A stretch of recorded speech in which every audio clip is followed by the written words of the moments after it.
Now, the memorial service for Prince Mangosuthu Buthelezi will be held in Ulundi this morning from 9 o'clock. The 95-year-old IFP founder passed away over the weekend after being in hospital for some time. Yesterday, President Cyril Ramaphosa granted Buthelezi a Category 1 state funeral, which will take place on Saturday. The news of his passing has been met with mixed reaction. Let's try and get you some analysis on exactly that and further unpack his legacy and the role that he played in South Africa's history. Extraordinary Professor from the Department of Political Sciences at the University of Pretoria, Professor Henning Melber, joins us this morning from Switzerland. Prof, it's great to see you. Thanks very much indeed for coming on to our program. He's being remembered by many, particularly in the political sphere, as one of South Africa's eldest statesmen. But that's difficult for many people to reconcile with his legacy during the 80s and 90s and during South Africa's transition to democracy, isn't it? It is. Good morning, Michelle, and good morning to all the viewers. I think what we are witnessing at the moment in the public sphere is a fascinating disarray of history. And as you pointed out, it depends on the perspectives what the judgment, also the moral judgment on the late Chief Buthelezi is. He has been for many in the Zulu nation an icon and a father figure. For others, he has been a ruthless autocrat with blood on his hands. And I think what is illustrated at the moment is that South Africa remains deeply divided as a society. Yeah, it's difficult for some people who, especially as we build up to his memorial service, which is taking place this morning in Ulundi in KwaZulu-Natal from 9 o'clock. There's an appeal that, for now, while these ceremonies of laying him to rest take place, that we try to steer clear of the history and the legacy, not only of Buthelezi, but of a violent South Africa in our transition to democracy. And again, that is not an easy thing to do, particularly for the people and places that are still scarred. Indeed, and if you are one of the family members who lost people in Boipatong and other places, who recall the massacres bordering to civil strife and war in the late 80s and early 1990s, it's very difficult to put a blanket over that and say, let's honor those who are putting to rest.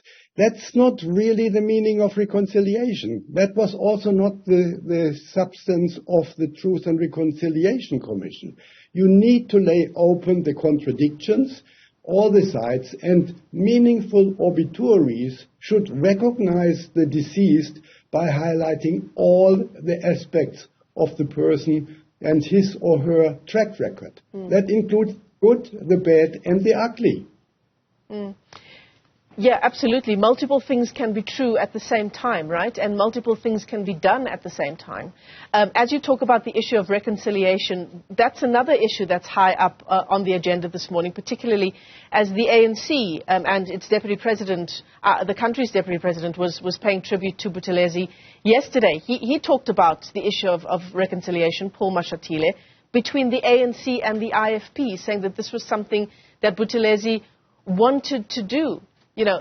How much of an easy task is that now in the wake of his passing?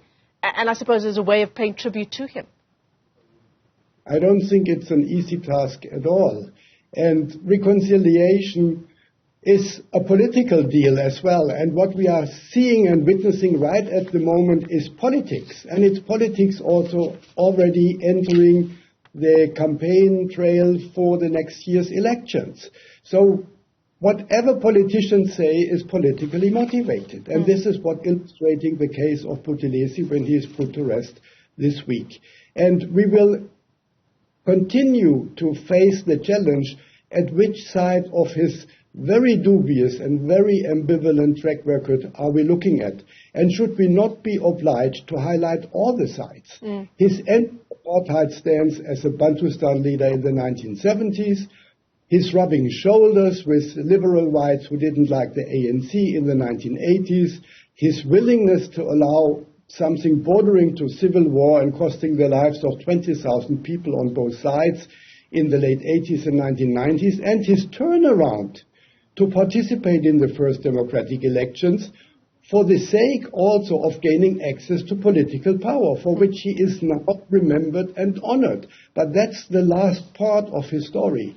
And he was always motivated by access to political power, be it locally, regionally, or be it nationally. That turnaround before the 1994 elections coming at a great cost, right? And bringing us, in the build-up to that, to the very brink of a civil war. Absolutely. And how do you put a blanket on that? It also does not recognize the complexity of the person he has been. So, you describe in the article that you've written, Professor Melber, you describe him as someone who personified black nationalism and Zulu traditionalism. How much of that plays into how we take stock of his legacy, and I suppose how those who were around him in the past, the last decades of his life, how they remember his legacy? Well, I think this is exactly where Buthelezi, Chief Buthelezi, anchored his access to power. He reinvented Inkatha as a Zulu nationalist political force. He used it initially to fight apartheid as a Bantustan leader. He then used it to fight the ANC, and then he used it as a platform to get the only opposition politician in democratic South Africa who was not only in the rank of minister under two presidents, but also the acting head of state. And it was always Zulu Inkatha nationalism, which was the power base. And it remains a political factor until the very day, also inside of the ANC. I mean, let's think about Zuma and others. Inkatha and Zulu nationalism is a strong political force in South Africa. And it can be unifying and it can be divisive. As is true for so many things. Professor Henning Melber, let me thank you for your time this morning, joining us from Sweden, extraordinary professor, at the Department of Political Sciences at the University of Pretoria. Great to talk to you. And of course, in the wake of that, we are building up to Prince Mangosuthu Buthelezi's memorial service taking place in Ulundi from 9 o'clock this morning. Live rolling coverage here on the program.